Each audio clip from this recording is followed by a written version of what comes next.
Bien, teniendo en cuenta que un mol es una cantidad bastante grande de átomos o partículas, podemos hacer la comprobación de la ley de conservación de la masa. Bien, vamos a poner aquí esta reacción, ¿vale?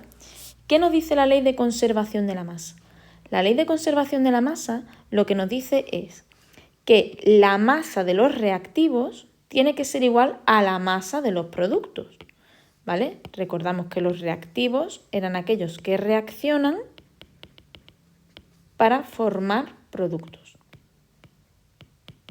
Como ya vimos en vídeos anteriores, si yo aquí en los reactivos tengo 6 átomos de hidrógeno y 2 de nitrógeno y reaccionan para formar 6 átomos de hidrógeno y 2 de nitrógeno, obviamente esto tiene que pesar lo mismo que esto, es decir, las masas tienen que ser iguales. Pues eso es lo que nos dice la ley de conservación de la masa, que las masas de los reactivos y los productos deben de ser igual, porque es que los átomos son los mismos. Bien, en vez de comprobar esas masas con unidades atómicas, unidades de masa atómica, lo vamos a comprobar con unidades de moles. Entonces, lo que vamos a hacer es, vamos a borrar esto y vamos a comprobarlo en moles. Es decir, aquí yo tengo que 3 moles de hidrógeno más 1 mol de nitrógeno es igual a 2 moles de amoníaco. ¿Y por qué puedo hablar en moles? Fijaos, si yo tuviese átomos, si 3 átomos de hidrógeno o 3 moléculas de hidrógeno reaccionan con una de nitrógeno para dar 2 de amoníaco, yo podría decir también que 6 de hidrógeno pueden reaccionar con 2 de nitrógeno para formar 4 de amoníaco, ¿verdad? Esto es un múltiplo. De la misma manera podría hablar de decenas. 3 decenas, o sea, 30 moléculas de hidrógeno, podrían reaccionar con 10, o sea, con una decena de nitrógeno para dar 2 decenas de amoníaco.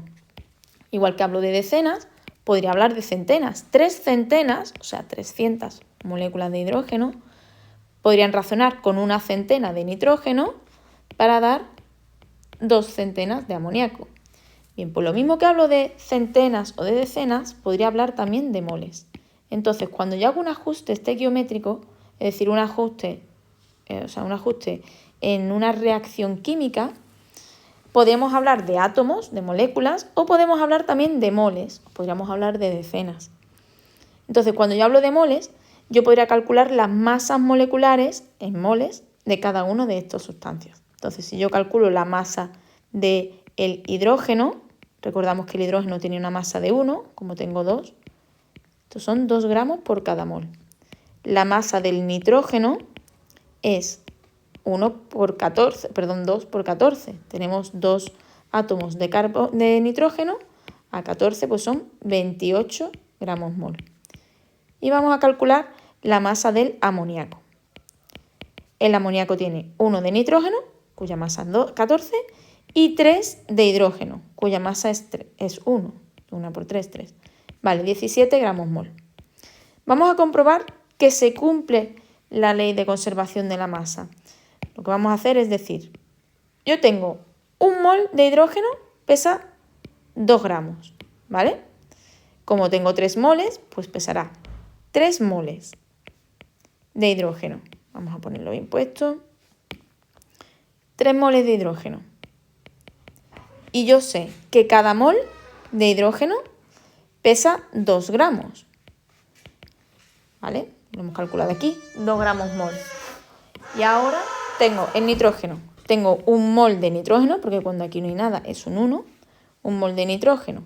Y yo sé que cada mol de nitrógeno pesa 28 gramos. Y eso tiene que ser igual, ¿vale? Los reactivos tienen que tener la misma masa que los productos. Y en los productos tengo 2 moles de amoníaco.